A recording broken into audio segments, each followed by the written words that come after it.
Oi, minha querida amiga, meu amigo, tenho uma mensagem edificante para compartilhar com você, ainda falando sobre o milagre da conversão. Nós vimos aqui por que se torna difícil amar a Deus, mesmo sabendo o que Ele fez por nós um dia.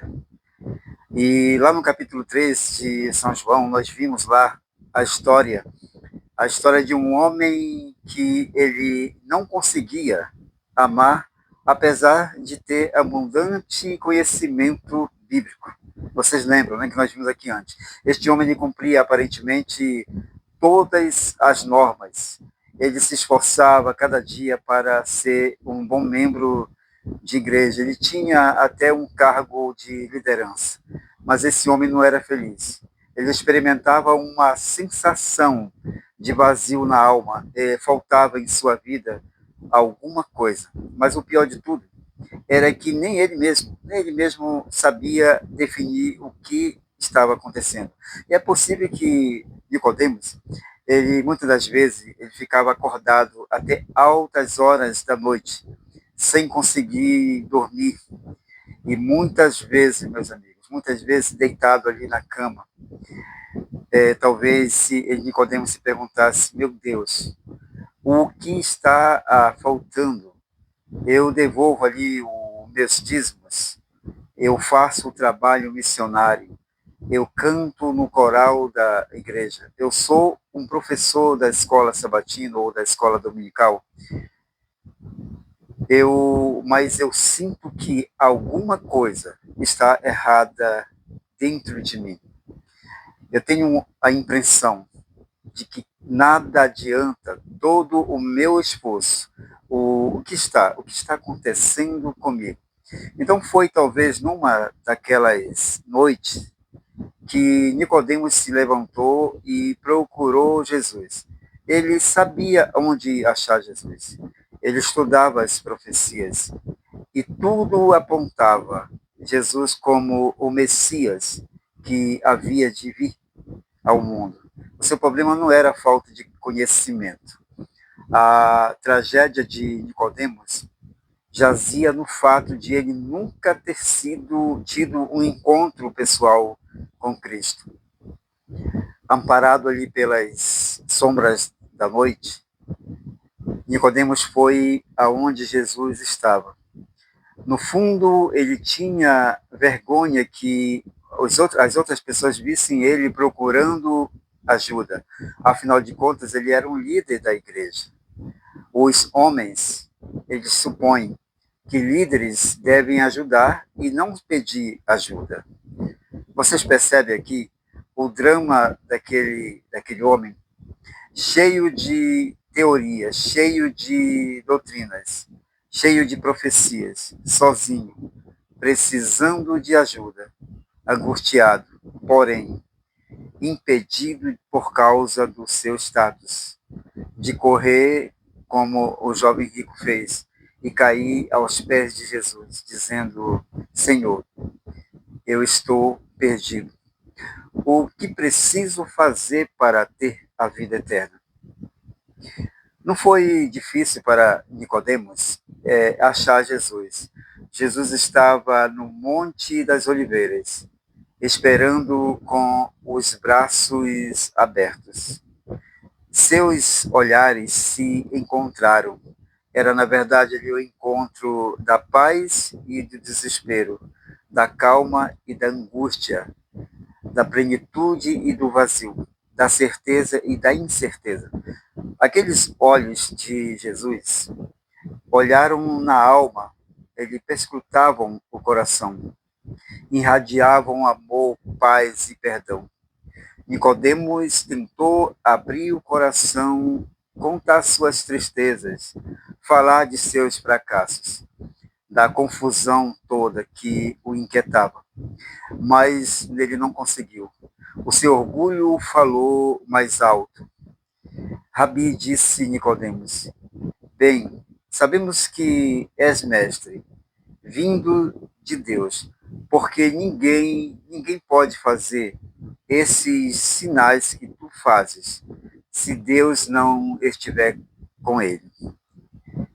Eu tenho aqui a impressão que, na realidade, Nicodemos, ele quis dizer exatamente assim: Jesus, eu te conheço, eu te reconheço como mestre. Então eu vim aqui falar contigo de mestre para mestre. Vamos aqui agora estudar um pouco as profecias que se relacionam com as coisas que tu fazes. Jesus, ele fixou os olhos em Nicodemos e viu através deles uma alma angustiada. Não era de profecias que Nicodemos estava precisando, e nem de teologia, e nem tampouco de doutrinas. Às vezes nós, os humanos, nós vivemos preocupados em procurar o conhecimento teológico, quando na realidade a nossa necessidade é outra. Disse Jesus: Nicodemos, você precisa nascer de novo. Você precisa ser convertido.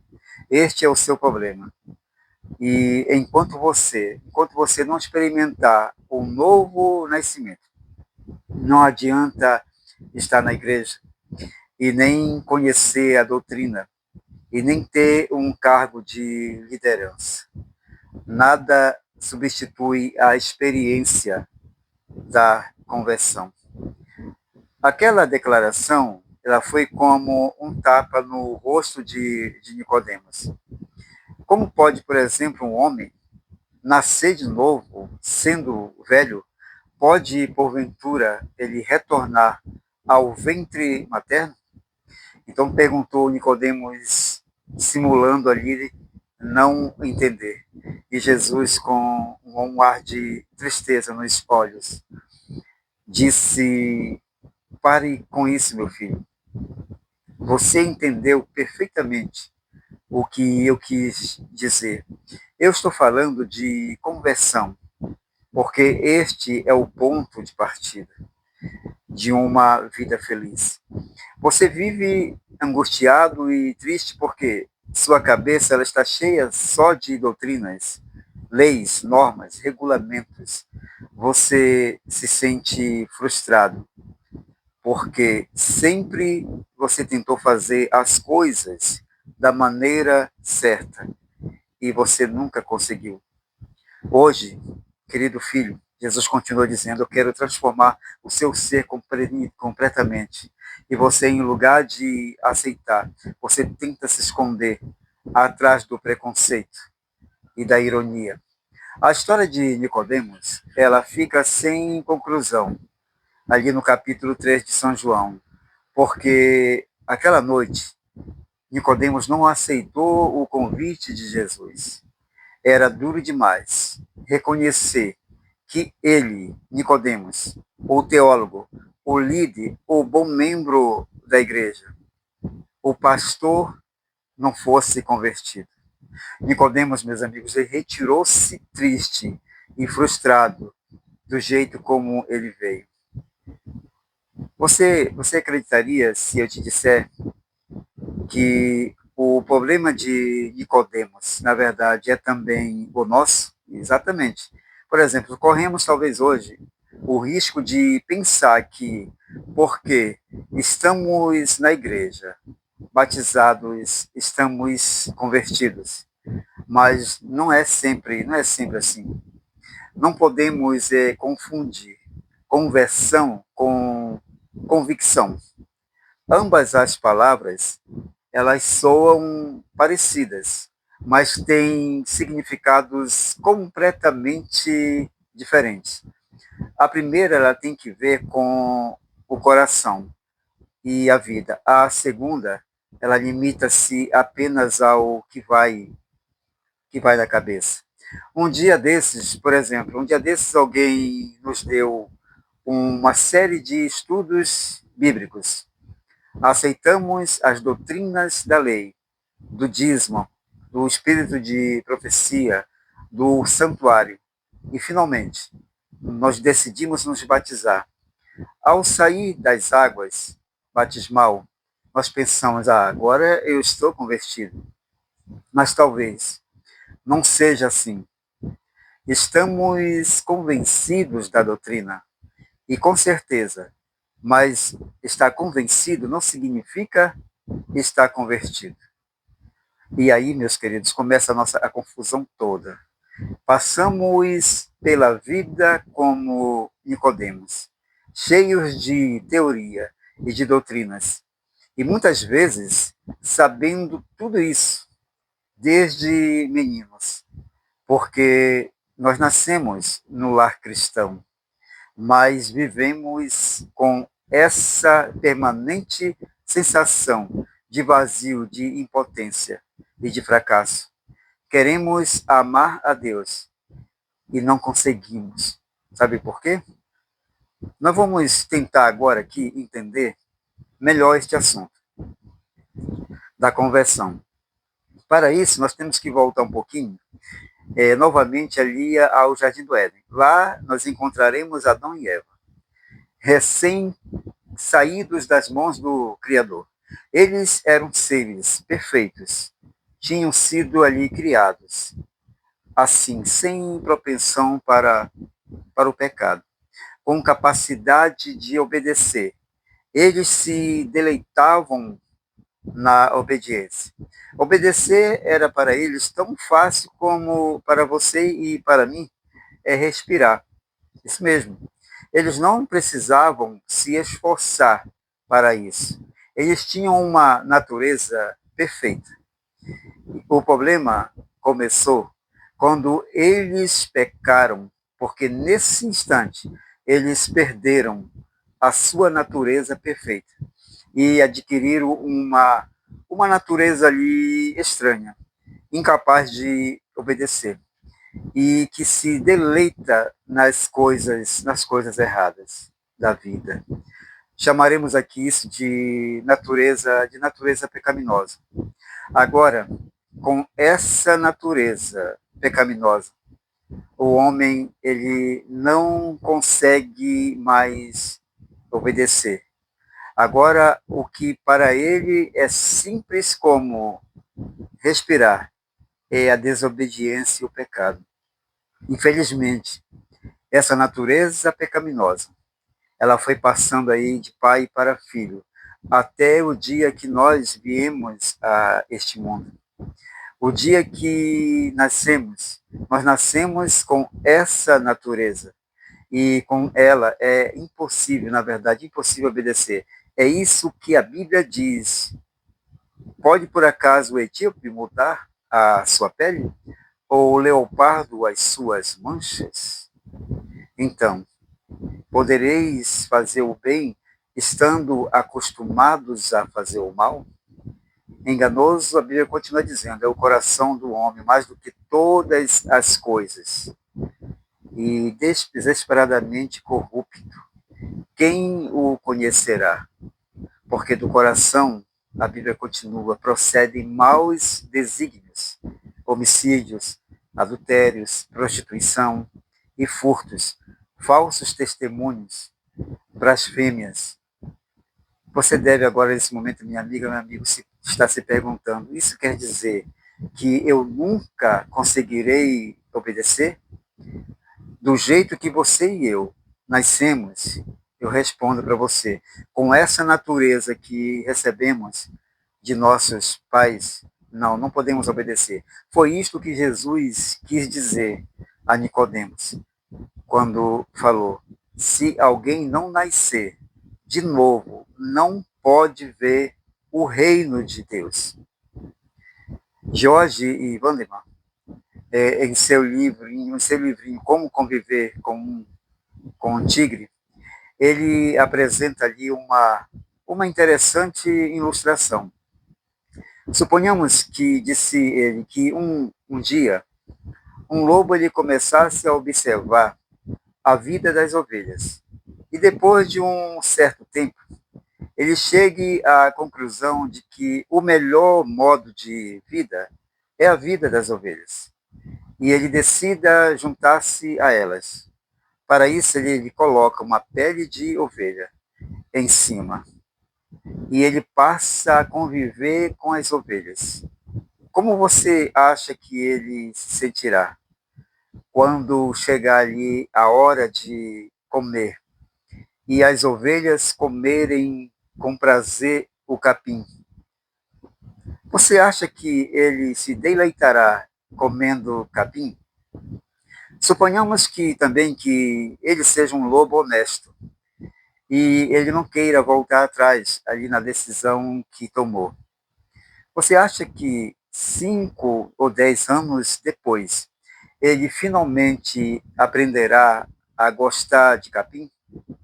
Não, claro que não. Porque ele é lobo, com um paladar de lobo, com natureza de lobo. Continuemos aqui imaginando a vida do lobo em meio às ovelhas. A princípio, talvez ele se esforce para conviver exatamente com as ovelhas, como as ovelhas vivem, embora tudo isso seja contrário à sua natureza. Mas o tempo vai passando, o entusiasmo da decisão que ele tomou vai diminuindo. E, finalmente, depois de 1 ou 2 anos, ele não consegue mais ficar amarrado a um tipo de vida alheia à sua natureza. Aí, um dia, enquanto as ovelhas dormem, o lobo se levanta, em silêncio, e vai embora, longe do rebanho. Ele tira a pele de ovelha e vive como lobo. Ele come como lobo. Enfim, ele faz tudo o que os lobos fazem. Depois de ter dado rédea solta aos seus instintos e gostos de lobo, ele retorna e coloca novamente a pele de ovelha. E no sábado, na quarta-feira ou no domingo, esse lobo está no meio das ovelhas, como se nada tivesse acontecido. Nada. Sim, aconteceu sim. E ele sabe disso. E ele chora em silêncio por isso. Um belo dia, ele não conseguindo suportar mais esse estilo de vida, ele clama do fundo de seu coração. Ele diz: ó Deus, tu sabes que eu quero ser ovelha de verdade, mas tu conheces minha verdadeira natureza. Eu sou um lobo, eu nasci lobo, eu não tenho culpa de ter nascido assim. Mas Deus, por favor, não quero ser mais lobo. Eu quero me tornar uma ovelha de verdade. Faz alguma coisa por mim. E Deus faz o milagre da transformação. Com um toque milagroso, converte esse lobo numa ovelha de verdade. Com um coração agora de ovelha, com um paladar de ovelha, com mente de ovelha. É justamente, meus queridos, isso o que Deus está prometendo. Então, expegirei água pura sobre vós, e ficareis purificados de todas as vossas imundícias, e de todos os vossos ídolos, e dar-vos-ei um coração novo, e porei dentro de vós o Espírito novo. E Pedro, ele acrescenta, pelas quais nos têm sido doadas as suas preciosas e muito grandes promessas, para que por elas vos torneis co-participantes da natureza divina, livrando-vos da corrupção das paixões que há no mundo. Entendeu, minha querida amiga, meu amigo? Deus, ele está prometendo aqui dar-nos uma nova natureza, aquela natureza de Cristo, aquela natureza que gosta de amar a Jesus e se deleita na obediência. Isso é conversão. Não somos por nós mesmos, mas capazes de viver vida santa. Muitas pessoas há que compreendem a própria impotência e anseiam aquela vida espiritual que as porá em harmonia com Deus. Então essas pessoas vão lutando por obtê-la em desespero. Elas clamam: miserável homem que eu sou, quem me livrará do corpo desta morte? Que essas pessoas, encabrunhadas lutadoras, que elas olhem para cima e ninguém vê a mão que suspende o fardo, nem a luz que desce das cortes celestiais. A bênção vem quando, pela fé, a alma se entrega a Deus. Então, aquele poder que olho algum pode discernir, cria um novo ser, a imagem de Deus. Um novo ser. Você compreendeu? Você compreende? Um ser capaz de amar, um ser que queira obedecer, um ser que se deleita em fazer a vontade de Deus. Não é essa uma promessa maravilhosa? Ninguém vê, porém, o milagre acontece. Porque a promessa não é humana, é uma promessa divina. Há uma coisa que nós deveríamos entender, é que nem todas as conversões elas são iguais. Por exemplo, algumas acontecem num instante. Um homem ele pode se transformar em 2 segundos, mas outras vezes esse processo é gradual e leva tempo. Algumas conversões elas são acompanhadas por uma grande emoção, outras não. Isto não significa que a primeira seja necessariamente mais autêntica do que a segunda. Alguns cristãos, eles podem lembrar o momento exato de sua conversão. Outros, porém, não podem fazer isso. Saulo de Tarso, ele caiu do cavalo e foi convertido.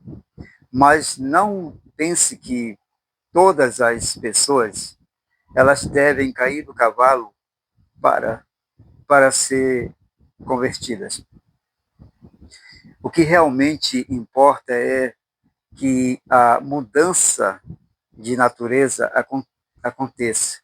A transformação é uma realidade. De repente, o lobo vira uma ovelha genuína. Eu gostaria de compartilhar com vocês a experiência que aconteceu com um pastor. Ele desenvolveu o primeiro ano de seu ministério numa favela na capital de seu país.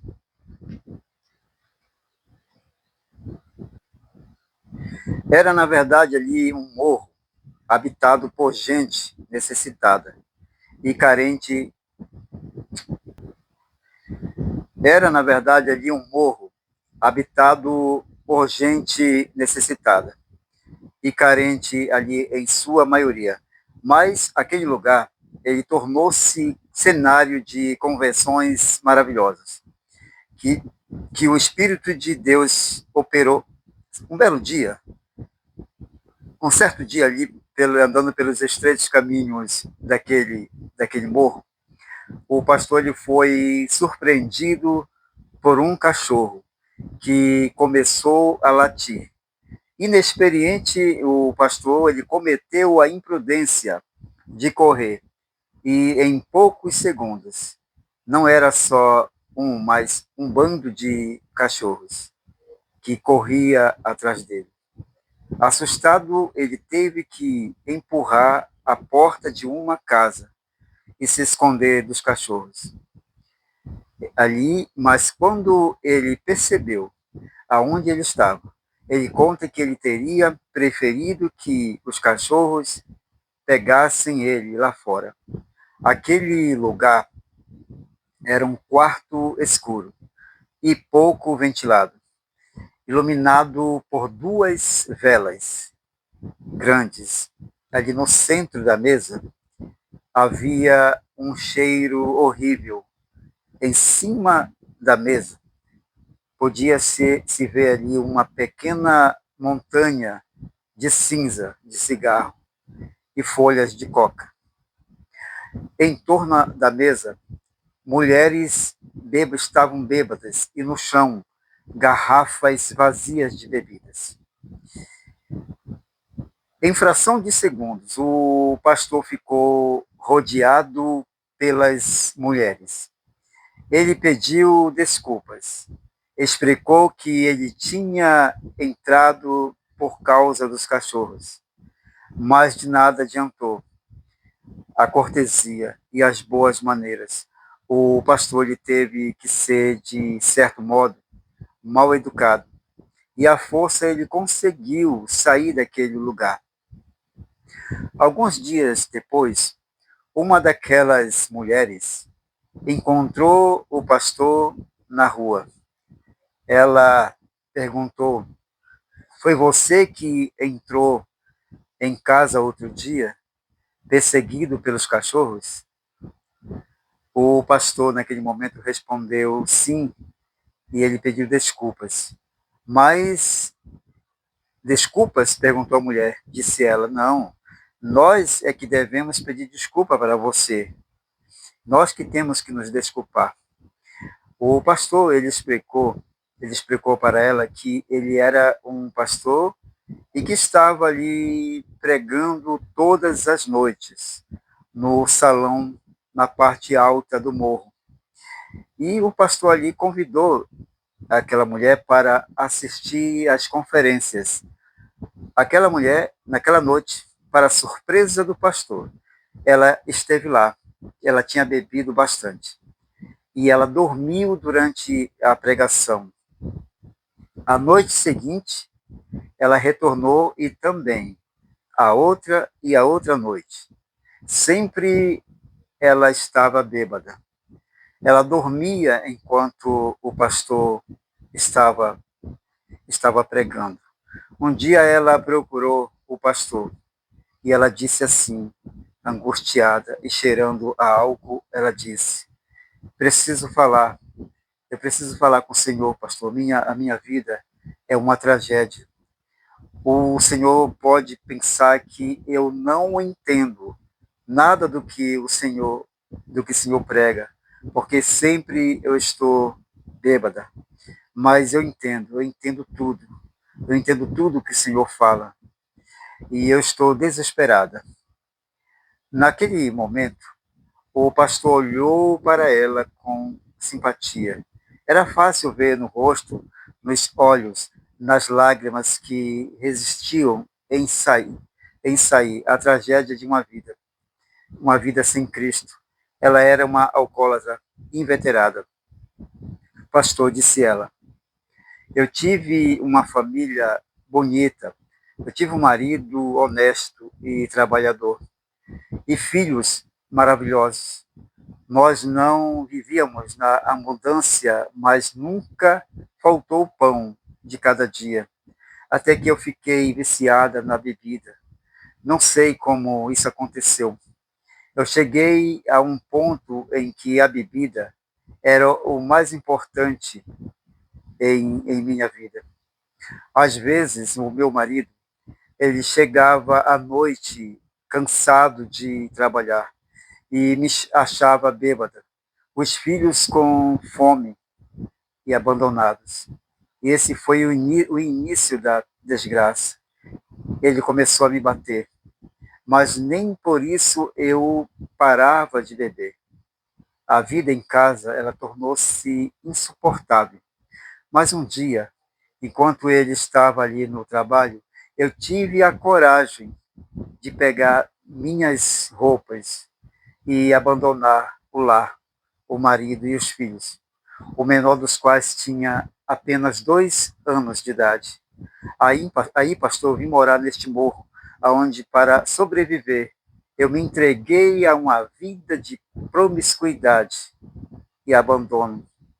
O pastor conta que doía muito ver como o pecado ele arruína completamente a vida de uma pessoa e a leva muitas vezes a cometer coisas que a própria pessoa não entende depois. Aquela mulher disse para o pastor, todo este tempo em que estive assistindo às conferências, pastor, eu tenho sentido que minha vida não pode continuar assim. Tenho que parar de beber. Mas o pastor, ele, quando Quando eu estou lúcida, pastor, ela disse, eu lembro de meus filhos e de meu marido. E a angústia toma conta de mim. Então, para esquecer, eu torno a beber. E assim a minha vida entrou num círculo vicioso. Minha querida amiga e meu amigo, a promessa de Deus é que Ele nos libertará das concupiscências deste mundo. Ele nos manterá sem queda. Ele nos dará uma nova natureza. Ele transformará o nosso ser. E foi isso que aconteceu com aquela mulher. Desde o fundo do poço de desespero e culpabilidade, e desde as profundezas das sombras de miséria e angústia, ela clamou a Deus e disse assim: ó Senhor Jesus, transforma o meu ser, muda o rumo de minha vida, liberta-me da escravidão, do vício que me domina. Dá-me uma nova natureza. E Deus, meus amigos, Ele ouviu a súplica dela. O poder de Deus transformou ela numa nova criatura. Ela largou a bebida, mas passou a conviver com a tristeza do abandono do marido e dos filhos. Era uma realidade lacerante, feria as carnes e fazia sangrar o coração. Doía muito ver aquela mulher sofrendo, e foi por isso que o pastor ele resolveu procurar o marido dela. O marido dela era um homem bem, ele se levantava toda manhã de madrugada, ele preparava a comida para os filhos e se arrumava ali para o trabalho. O garoto mais velho, de 12 anos, ele esquentava depois ali os alimentos para os irmãos mais novos. Aquele homem, ele retornava para casa, vejam só, à noite, cansado, e ainda ele tinha que arrumar a casa e lavar a roupa. Era uma vida sacrificada. Foi difícil para o pastor falar alguma coisa, vendo um quadro semelhante. Mas, finalmente, após algumas visitas, o pastor disse para ele que ele vinha em nome da esposa. Aquele homem, ele mudou de atitude, quase cuspindo fogo pelos olhos. Ele disse para o pastor: "Eu não me fale dessa mulher. Ela arruinou a minha vida e a vida de meus filhos. Aliás, ela acabou com a nossa vida, porque o que nós vivemos hoje não é mais vida." Mas aconteceu que os dias foram passando e com o tempo, o pastor e aquele homem, eles se tornaram amigos. O pastor contou para ele que a esposa que havia abandonado ele, ela tinha morrido. Que hoje aquela era outra mulher que que não bebia mais e que sofria por ter abandonado a família. Oh, meus queridos, o Espírito de Deus, meus amigos, ele consegue coisas que para o homem são impossíveis. Meses depois, aquele homem, ele aceitou ver a esposa. O pastor ali marcou o encontro. Aquela noite, o pastor orou a Deus e pediu que Deus fizesse mais um milagre na vida dessa mulher, que tocasse o coração daquele homem, que reconstruísse aquele lar desfeito pelo pecado.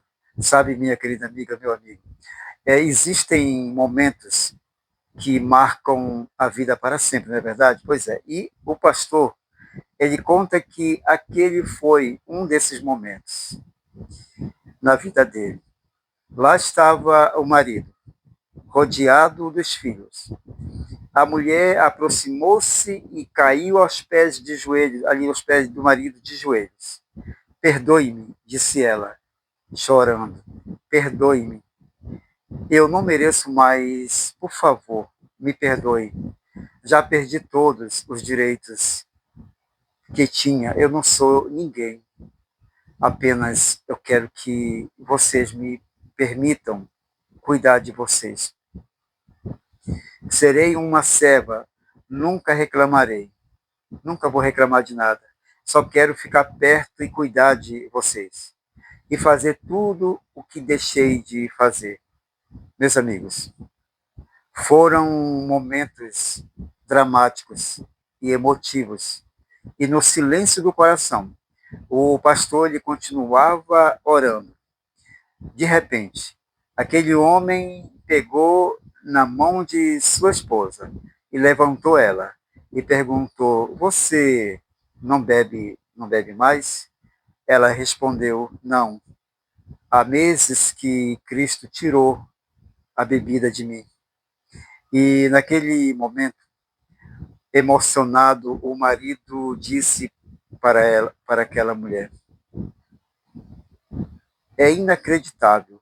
Quando o pastor falou que você não bebia mais, eu não acreditei. Eu quis conferir com meus próprios olhos, mas é verdade.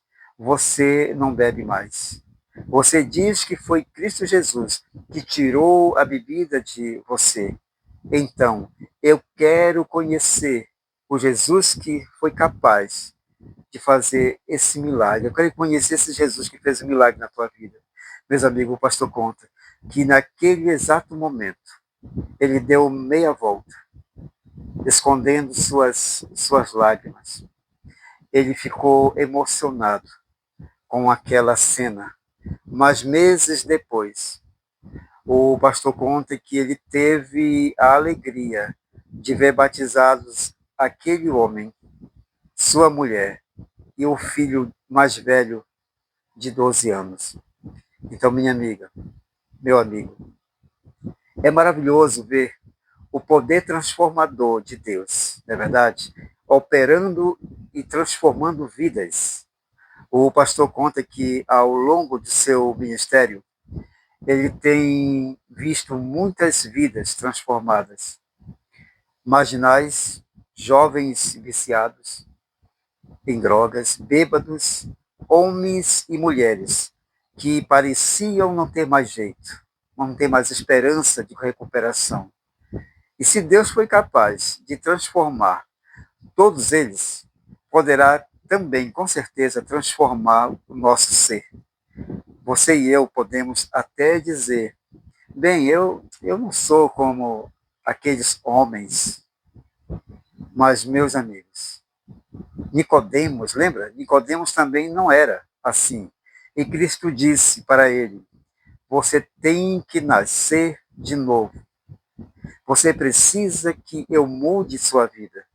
Você precisa de uma nova natureza.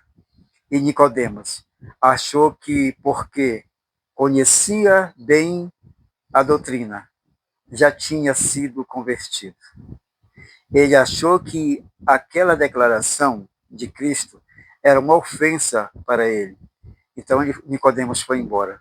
Durante 3 anos, durante 3 anos, ele continuou vivendo em meio à igreja, carregando aquele sentimento de que alguma coisa estava errada com ele. Ele continuou assistindo aos cultos, desempenhando as suas responsabilidades na igreja de liderança, mas Nicodemos continuou vazio e triste por dentro. Até que um dia, os judeus prenderam Jesus e o levaram ao topo da montanha do Calvário. Aí seu corpo foi levantado, mas lá embaixo, entre a multidão, estava Nicodemos, tremendo ao ver a silhueta de Jesus se projetar no horizonte. Nicodemos lembrou a noite de 3 anos atrás, quando Jesus disse, assim como Moisés levantou a serpente no deserto, é necessário que o Filho do Homem seja levantado, para que todo aquele que nele crê não pereça, mas tenha a vida eterna.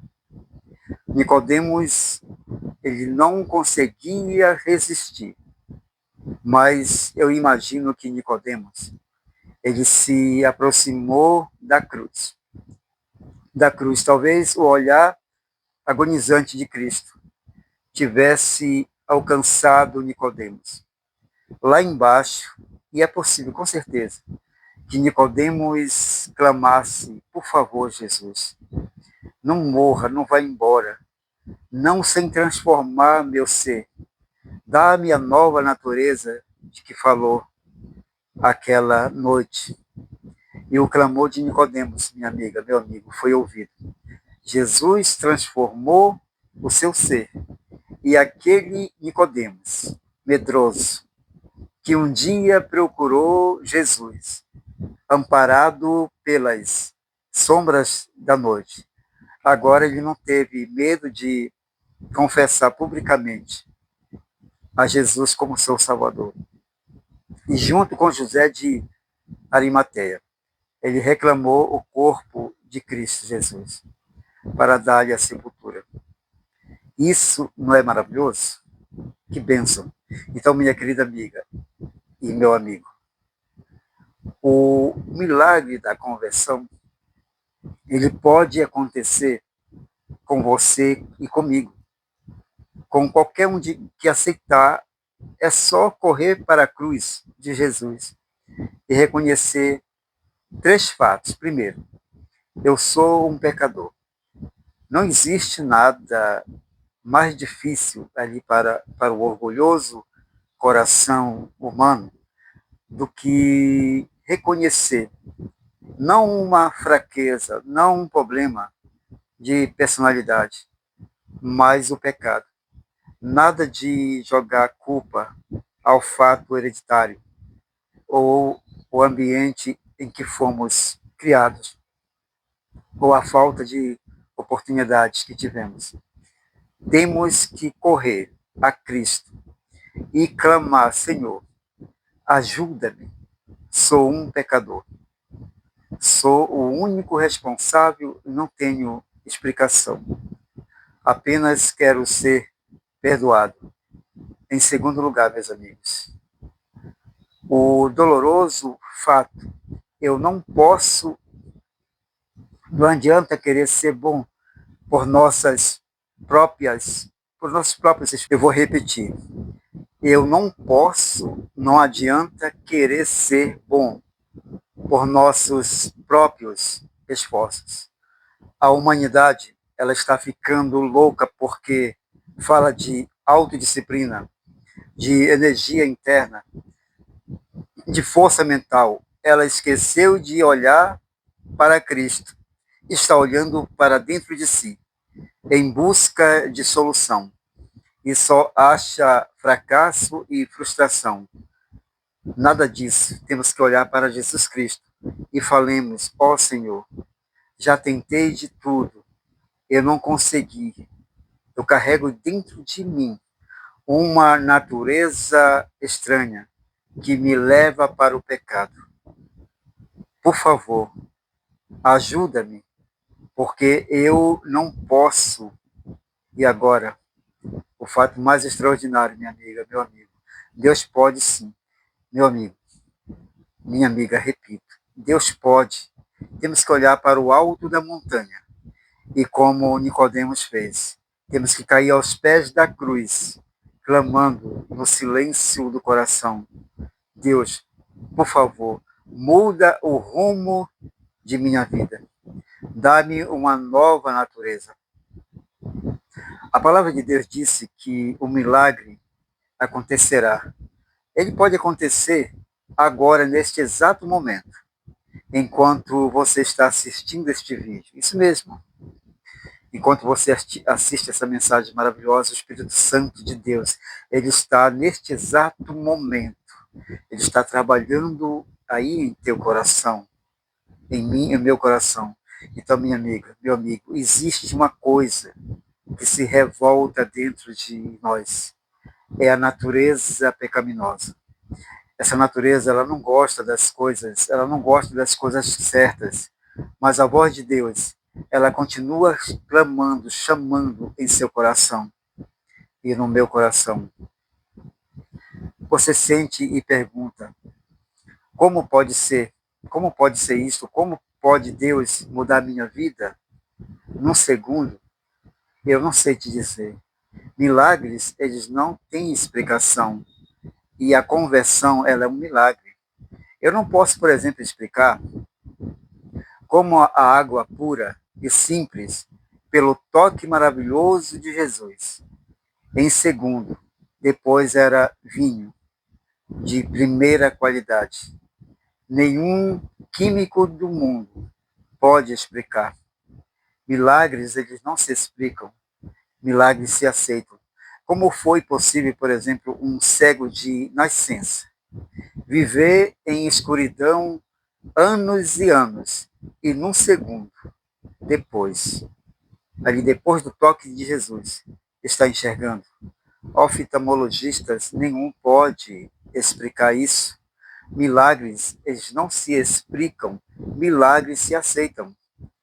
Então, minha amiga e meu amigo, nesse momento, agora, Deus ele quer fazer um milagre com você, o milagre da conversão em sua vida, em minha vida também.